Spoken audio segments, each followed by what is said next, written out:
You're very welcome to another episode of the Scaling Your Business podcast. For this episode, we're probably going to one of the nicest areas in the UK. We're going all the way down to Devon.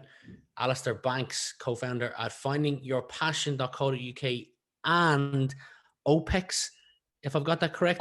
Optix. Optix. Sorry, I had it in front of me and I completely couldn't find it on the screen. Optix. That's totally fine. Alastair, you're very welcome to the show. Yeah, thanks for having me. Yeah, tough to have you. Typical fashion of this show, kind of focus early influences, challenges, pivotal moments. So no different for you. I know you're based in a beautiful part of the UK. You also grew up in another nice part, Essex, if I'm correct. It's interesting you say nice part, actually. I mean, I do love Essex, I have to say. I'm an Essex boy, born and bred, but yeah, it's not often referred to as that. So yes, I grew up there. I went to school there, and I left there to go to university down in Devon in 1997. Wow. Focusing on Essex, any favorite or standout memories from your childhood or time spent there? Yeah, I mean, I think growing up in Essex was a very influential kind of time in my life. It's close enough to London to kind of get that vibe. I did work experience in London when I was at school in the sixth form. So I got a bit of that buzz going in on the train every day and seeing what that was all about. And I went to a school which is famed now for the only way is Essex. So I'm not sure I should say that, but in a place called Brentwood. And there were some quite famous people that went to that school. So Frank Lampard was in the year above me, played football against him. Eddie Hearn was in my year, is actually still a friend of mine, the boxing promoter. And yeah, so there were some influential times actually. And I look back on those times very fondly. Eddie Hearn has had a stressful few weeks. Hope your last few weeks has not been as stressful as his. Yeah, you could say that. Yeah. Yeah, for sure. Sticking with early days in Brentwood, who do you think had the biggest impact on you or inspired you the most while growing up? So I think, I suppose it depends a little bit on the way you look at that question, really, and you define it by, individually your value set and the way that you look on life, or whether you're talking about, what we'll probably come on to, which is business. So I think, from a value set perspective, and who I am now as a person, as a father, as a husband and everything, it's probably mostly family members. So my dad, my granddad I was very close to him when I was growing up. Looked up to him. He had a successful job at BP for many years. He built his own house in the 50s or 60s, and in a beautiful area of Surrey, lots of land and stuff like that. And so I looked up to him very much. And I had a bit of a goal, and I think this is relevant probably to this conversation, because I had a goal which I used to joke with the family when I was like literally 10, saying I'd buy that house again one time. And it's probably worth like 2 or 3 million now, but everyone sort of looked at me and went, yeah, Alastair, yeah, okay. But even now at 42, I still think to myself, and obviously I've got family connections now, but I still want to ideally own that house at some point, because I said back then when I was 10 I'd do it, and I'm pretty driven. So yeah, from that perspective, definitely. From a business perspective, I mean, I was probably a bit young still back then to be thinking that way. I'm sure that people like my father, who's runs his own business and has done for many years, he was probably a big impact, and a reason that I went into to do what I do. If you managed to buy the house, would you leave Devon, a beautiful part of the world, to move Well, back there? yeah, well, this is the thing, isn't it? So, when you're at that age, you don't really think about stuff like that. So I've often joked with my wife and said, I do want to own that. And she said, well, it's going to have to be a second home. And I'm like, well, yeah, that's quite an expensive second home. So I don't know. And also the other thing is that they've completely changed it since those days as well. So it wouldn't be the home that I remembered back then. It's completely knocked about and rebuilt on and stuff. So yeah, I think actually it probably won't happen. But what I will do is I will, aim to have something very similar myself in this area. It's a good thing to work towards. We all need something to work towards. A couple of things I know about you before we get into business. You like to ski. You've been skiing. You've alluded to it already. You're a father. I could get this wrong, but I've got the feeling you're into photography. I've seen a couple of pictures of you holding a camera. Okay. Yeah. No. So, I mean, I wouldn't say I was into photography. There had a period of about, and I still enjoy doing kind of video work actually more than photography. I do love photography actually. I don't like just as from a personal passion, but not commercially. But I had a period about 5 years ago where I created a YouTube channel and of my own, and I uploaded a video about entrepreneurship every single day for a year. And it almost killed Wow. me because it was yeah, it was crazy. I mean, there was days where I really did not want to do it, but I made myself. So there's a YouTube channel out there with all of those tips and advice and things that I'd learned over the last kind of 15 years at the time. And it's probably pictures you've seen of me with my camera doing that kind of stuff. So yeah. I've respect to that. I'm doing a podcast daily, and that itself is hard enough. But I can't imagine a video doing that daily must have taken it out of you. Yeah, I mean, you know what? I think I'd probably rather do the video daily than the podcast. So I respect to you for that, Rian. It's that's a hard one.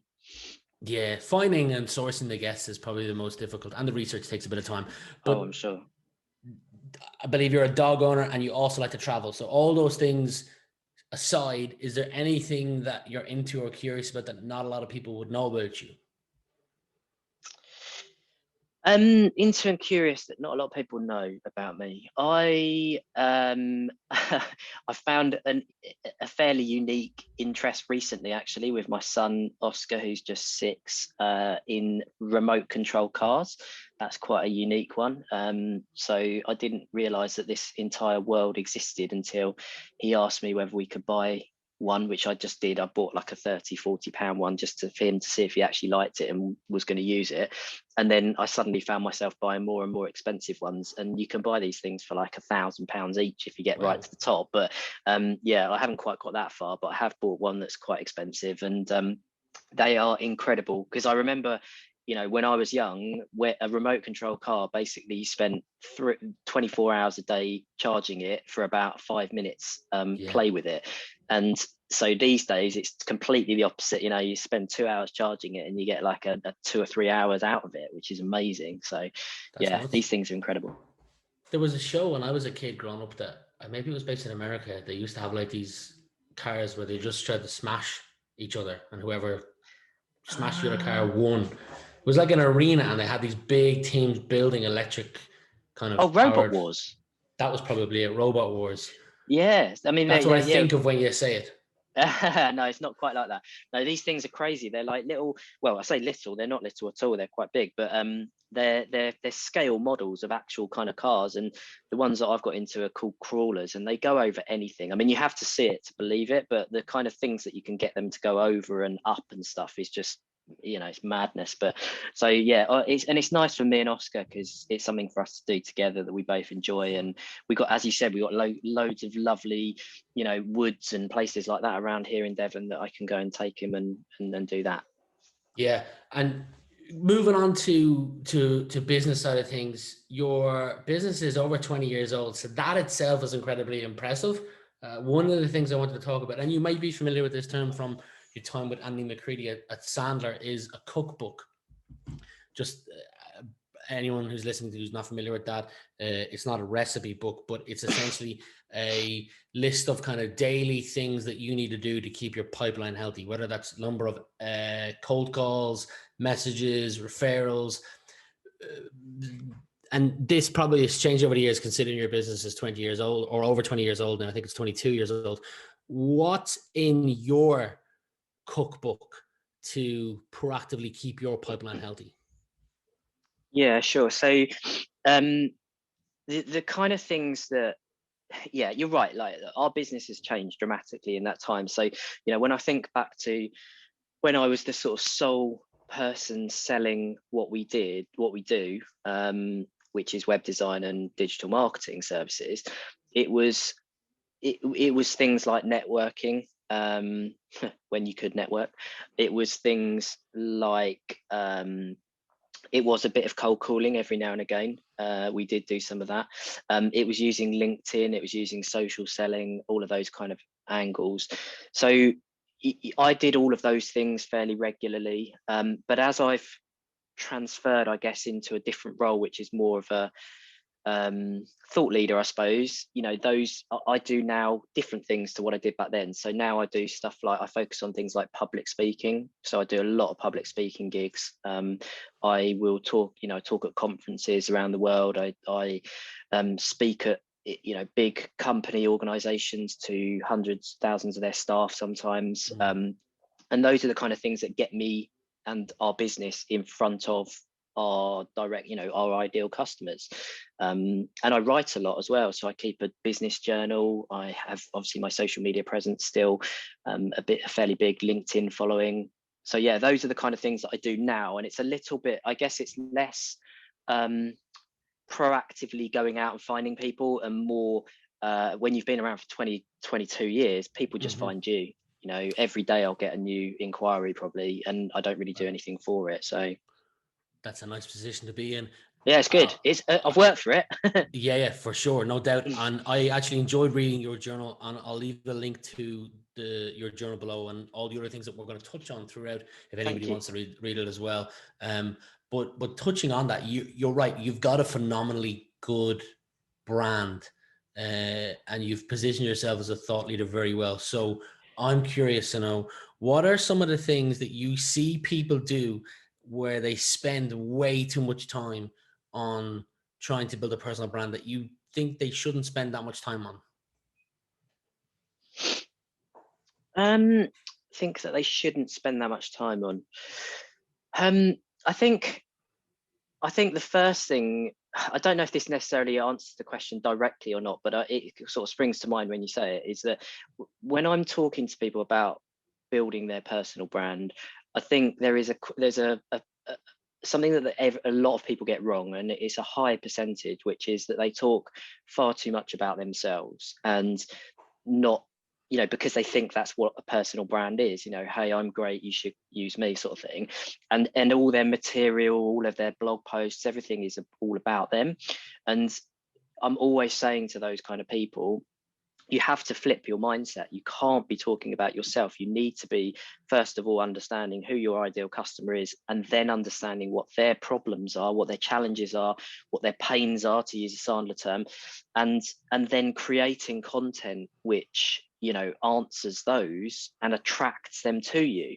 So people will come over time if you do that, but it's a long road, and it's not something that it just doesn't happen overnight. And I just don't think people have got it in them to keep going the distance quite often, and honestly. And so I'd say that if there's one thing that I see people getting wrong all the time, it's them talking about themselves, not thinking about how they add value to others. Does that answer the question? It does. Second part to the question is, you've mentioned that you'd get, on average, like one inquiry a day, and you don't have to do much work for it. 22 years in business and a thought leader, not that anyone can click their fingers and put themselves in that position, but if someone wants to think long term, what are some of the advantages other than new daily inquiries that you've experienced from building a well-recognized brand? Yeah, so I guess, other than business development, which is kind of what you're asking, there's a couple of things that I would say really do it for me, is want to put a better phrase, but one is leaving a legacy. So I always sort of say this in my presentations when I'm talking to other people about, why should they consider building a personal brand. Now, I know that this isn't for everybody, but for me, it's quite important. So, I want to leave a legacy so that, the next generation and the generation after that are still seeing me, consuming my content, that kind of thing. And particularly family, my kids and my grandkids and their kids, hopefully. So, building a personal brand online, but then probably at some point writing a book, or maybe even multiple books, is on my to-do list. And I want something that gets passed down, really. So that's one thing. I know that's not for everyone, but that's for me.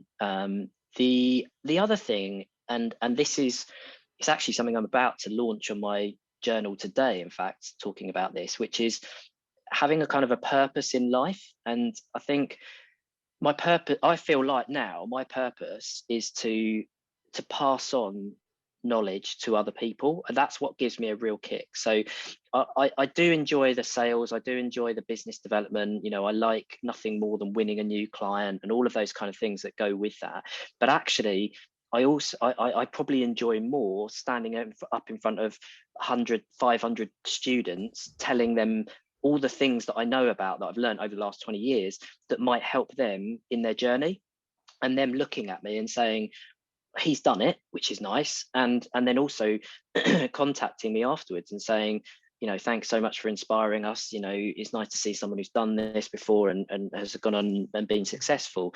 And that is a much bigger kick, actually, than even winning business. The reason why I asked the question was because the very first time I experienced the power of someone's brand, whether company or individual, was this exact scenario. And this will tell you how old it was. A postcard was sent out probably a decade ago, and it landed on a prospect's desk. And the postcard had an invite to an event. It was a Sandler event, funnily enough. You're familiar with Sandler.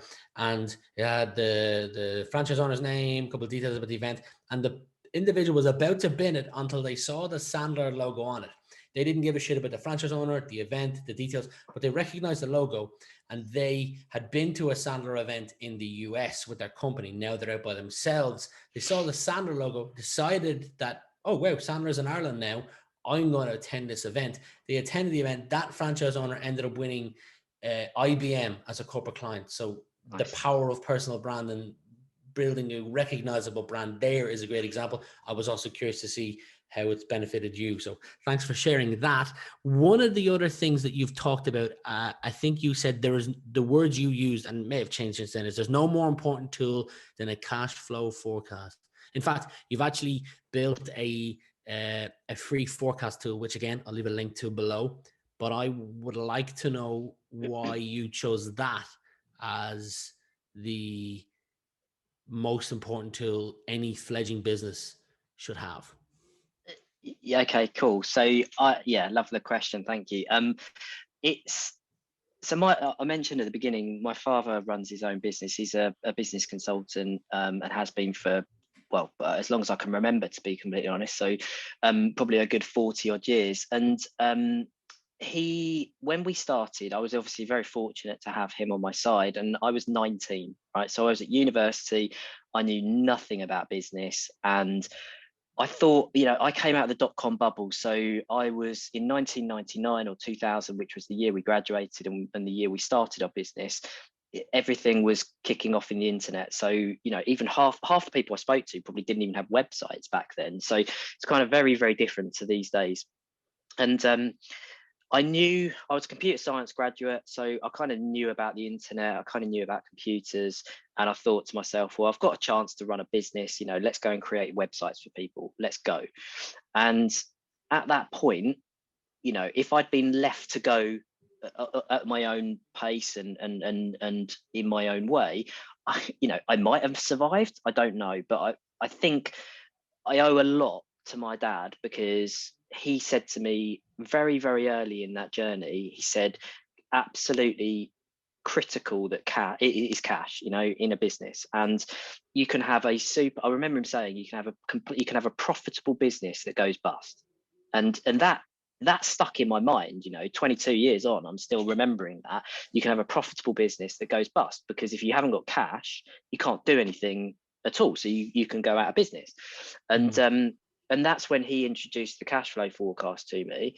So even the one I give away now, which thank you for linking to, even that one is it's a morph of what I was using 22 years ago, because it hasn't really changed. It's what's coming in, it's what's going out, very simply, and then there's a few formulas that make it all work together. But if you don't have a good gauge on what cash you've got in the bank when you start up, it's very easy to run into trouble. And, that's why I think that this is the kind of thing I think they should teach in schools, to be completely honest, because, if anyone's thinking about being an entrepreneur or starting a business, they really, really need to understand how important cash flow is. And you often hear these stories about, 80% of startups or something fail, I think. A lot. Yeah, it's really high, and my guess is that it's almost always because of cash, and they haven't managed it very well, and maybe they've taken out too much. I lived on literally nothing for 5 years, and because we had to, and that was made clear or prominent to me because I was looking at this cash flow forecast every day. And Rian, just to quickly finish this, and Sure. say how important it is. Like, last year has been another really good example of where that cash flow forecast came into play, because I guess over the last 20 odd years, bar the economic crisis in 2008, we have looked at the cash flow probably on a monthly basis. But last year, when we lost 40% or 50% of our business overnight because of the coronavirus, the first place we went back to was the cash flow forecast. And then every single day, as a management team, as a board, we were looking at that cash flow forecast. We were working with our bank manager, saying, this is what could happen. This is what we've lost. This is all the staffing costs. This is everything we've got in our business on one piece of paper, and we could project forward and say, this is what's going to happen if we stay where we are, or if we win business, or if we lose more business. And I heard a lot about people that were struggling to get loans, the Sybil's loans and stuff like that back then, and it's probably because they didn't have the figures. Whereas our bank manager, the minute we wanted a business loan, he said, well, send me all this stuff, and we had it all. So that's why I believe it's so important, and why I talk about it so passionately. Powerful. Vulnerability, something you've spoken about. Do you believe that being vulnerable or showing vulnerability is a good thing in business? I do. I very much do, actually. And thank you for asking the question, and I'll show it now. I've been on a personal journey over the last 2 years, or 3 years really, which has been horrendous. My wife and I lost a baby in 2018, and 22 weeks, and then within 12 months we'd lost another baby, Charlie, at 6 hours after full term. So within 2 years, to go through that is horrendous. And then we came into the coronavirus about 3 or 4 months later after that. So yeah, you can't really, hard thing to go through. And I've been very vocal about this subject and this story, and I know it's not for everyone, and it's quite depressing sometimes, but I think it's so important. And I'm so pleased to see so many business owners and prominent figures now in world of sport, in world of business, talking about this openly. Is that the mental health side of things is critical, because I went from being super confident, just really driven for 18, 19 years, to a bit of a mess actually last year, when after Charlie didn't make it. And 6 months after our loss, really, because I was very strong for kind of Liz in the first 6 months. 6 months after, I fell to pieces. And I was trying to run a business in coronavirus times as well, so it's really horrendous. And I just think that if I hadn't have had people around me, and if I hadn't spoken up about it, it could have been a lot worse for me. So yeah, I'm very passionate about making sure that people talk about this stuff. And I think that showing vulnerability has done nothing but good things for me. And if we want to link this back to business, what I've noticed is that sometimes my prospects and my clients have kind of reached out to me personally and gone, like, that's amazing, Alastair, what you've done, what you've been through. I can't believe you're still standing, all of these kind of things. And that relationship with those people has deepened to a level which maybe, I don't even know whether I would lose them as clients again, ever. Yeah. So I think vulnerability is very key. And I think too many people are a bit scared about what might happen if they do say these things. And I would say, you do it. Well, first off, thanks and hats off to you for being open. Something else you've been open about is, and I'm going to read it here because it doesn't make sense if I say it myself. I don't suffer from imposter syndrome in front of large audiences. even speaking at international conferences or writing here where you're talking about your blog or your daily journal. When I recently found myself in a room in Clubhouse with a load of self-made millionaires talking about how to run a business successfully, those darker thoughts did begin to creep in. I'll leave a link to that article itself below, but can you talk me through how you managed to, I guess the right word is probably power through that? Yeah, yeah, it's an interesting one, the imposter syndrome situation, and it does seem to be coming up a lot recently. So I'm not sure if there's a reason for that, based on what we've been through or not. But I think the first thing is that, you know, to recognize is that everyone pretty much gets a bit of imposter syndrome at some point, and if they don't, they're probably lying, or say they don't, they're probably lying. So I think that, yeah, when I was in that room, I mean, I don't know if your listeners will have come across Clubhouse yet or not, but just to kind of, you know, just to quickly say, it's a social media site. It's an audio based social media site. Okay, so you log in and you go to like what feels like a conference, and you can go up on stage and all these people are talking on stage and you get the chance to ask questions and stuff. And I think what I found out in the early days, and I do love Clubhouse, but what I found out in the early days is that there were certain people in there that were gaming the system somewhat, and, you know, they would be on it 24 hours a day, they'd be on it multiple phones, and saying the same thing actually time and time again. And what it does is when you go in and you drop into that environment, you sort of think to yourself, oh God, am I good enough to be involved in this? And then actually the way that people conduct certain rooms means that they put you under pressure to ask a question of them as though they're a higher level than you are, and you can't drop in and share what your knowledge. You're not allowed. You know, the first thing they say is, oh, what's your question for the panel? And, you know, immediately that environment is conducive to they're greater than me. And I think so. What happened was, over a period of a month or two, I cut them out. You know, literally, I just thought to myself, no, hang on, these I've done 22 years. You know, I know what I'm talking about. There's lots of examples of where I stand up in front of people and talk to them about, give them advice. I think cutting people like that out of your life, actually, and it sounds a bit full on, but I think it's just important, you know, that you don't mix with that kind of thing, because it will bring you down, and those thoughts start to creep into your mind. So yeah, I rarely go into those rooms anymore. I figure in Clubhouse, if you're finding your feet on it, go into the smaller rooms, because they're much better and they're better conversation. Don't feel you have to kind of try and compete with someone who's running a massive room. It's just not, you know, it's not something that's important.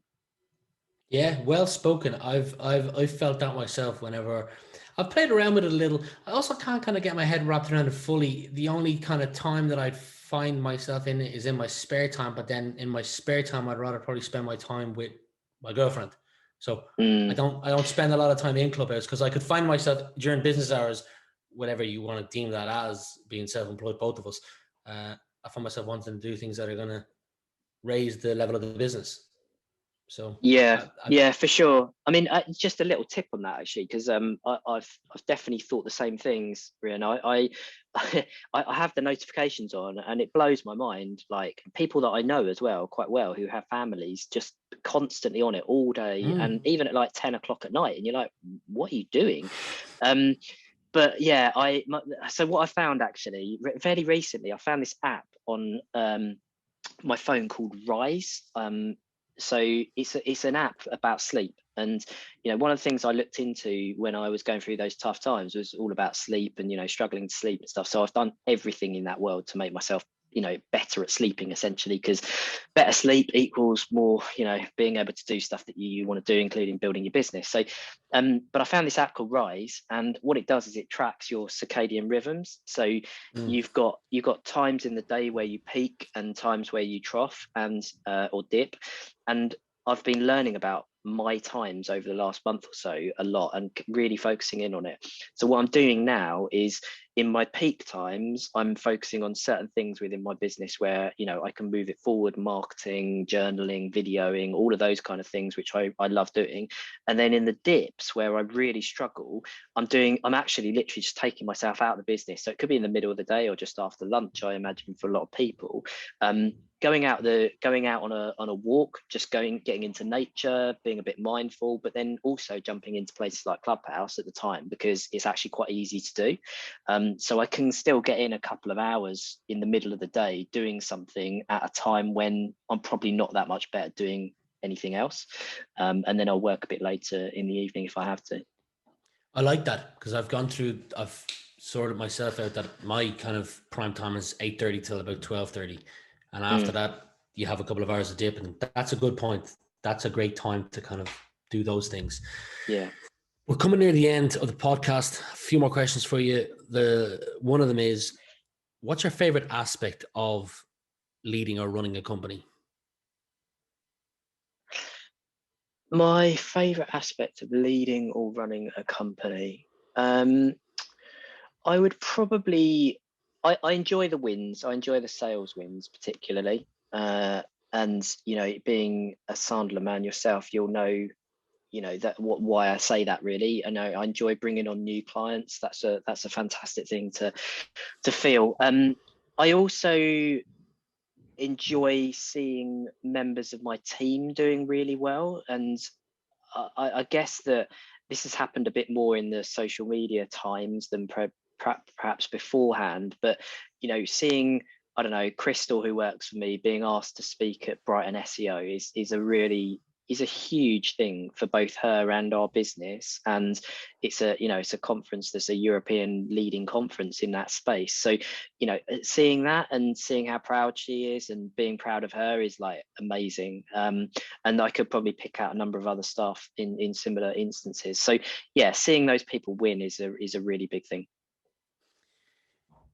When it comes to the year 2030, so the end of this decade, I'd like you to imagine that we're talking as if it is then 2030 and we're looking back.